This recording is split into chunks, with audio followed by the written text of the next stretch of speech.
Bonsoir à tous, voici les titres de l'actualité d'ici que nous détaillerons dans quelques minutes. La colère monte à la poste de Gap. En ces fêtes de fin d'année, il y a de plus en plus de colis. Problème, selon des syndicats, il y a de moins en moins de livreurs et de postiers.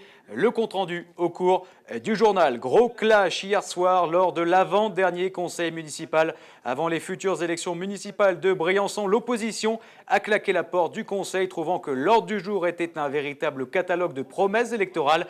Gérard Fromm, face à cette défiance, n'est pas resté sans réagir. Le reportage au cours du journal. Mauvaise nouvelle, la neige tombera, mais en faible quantité. C'est un nouveau rebondissement dans le ciel haut-alpin.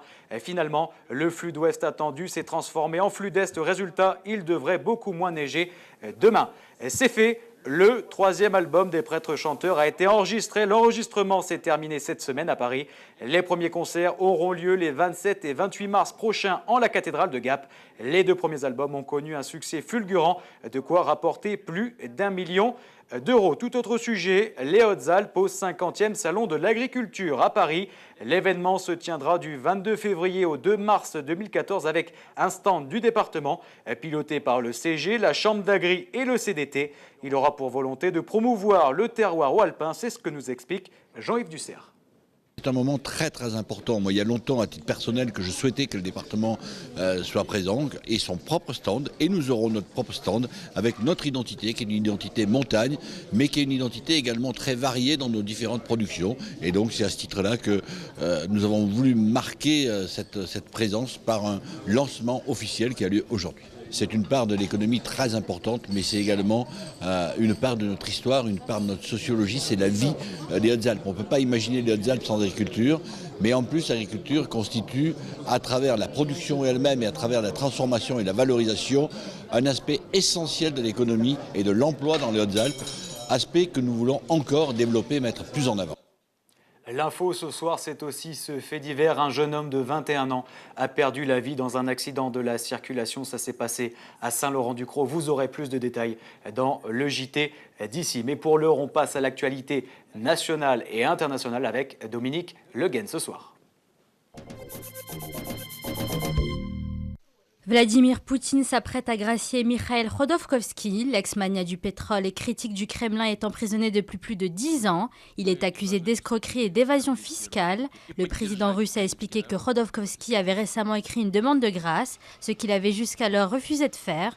L'ex-milliardaire âgé de 50 ans devait en principe être libéré en août 2014. Le président ukrainien met en garde les Occidentaux contre l'ingérence dans la crise politique de son pays. Viktor Yanukovych dénonce les tentatives anticonstitutionnelles de prise du pouvoir. L'opposition pro-européenne conteste son régime dans la rue depuis près d'1 mois et l'accuse d'avoir bradé à Moscou la souveraineté du pays en recevant notamment du gouvernement Poutine un crédit de 15 milliards de dollars. Le cap du million de bénéficiaires des Restos du Cœur atteint, une hausse de 5% par rapport à l'année dernière. Selon le président de l'association Olivier Berthe, ce sont essentiellement des personnes seules ou des retraités qui s'inscrivent. Le lancement de la 29e campagne hivernale a débuté il y a moins d'1 mois. Des médicaments vendus en grande surface seraient envisageables. L'autorité de la concurrence est dit favorable à la vente des médicaments non remboursables en dehors des pharmacies, qui ont jusqu'ici le monopole. Cette ouverture au marché permettrait de faire baisser les prix jusqu'à 16%. Marisol Touraine y est opposée, car selon la ministre de la Santé, ce monopole permettrait d'agir efficacement contre la contrefaçon des médicaments. 8 singes hurleurs roux retrouvent le chemin de la liberté. Ces espèces en voie de disparition ont été choyées aux eaux de Santa Fe en Colombie, qui les a préparées à retourner à la vie sauvage.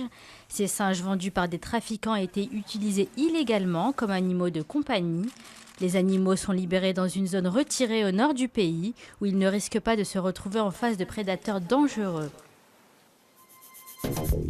Les titres de l'actualité d'ici et d'ailleurs sont maintenant terminés. Je vous donne rendez-vous dans une vingtaine de minutes pour le JT d'ici. Excellente soirée sur d'ici TV.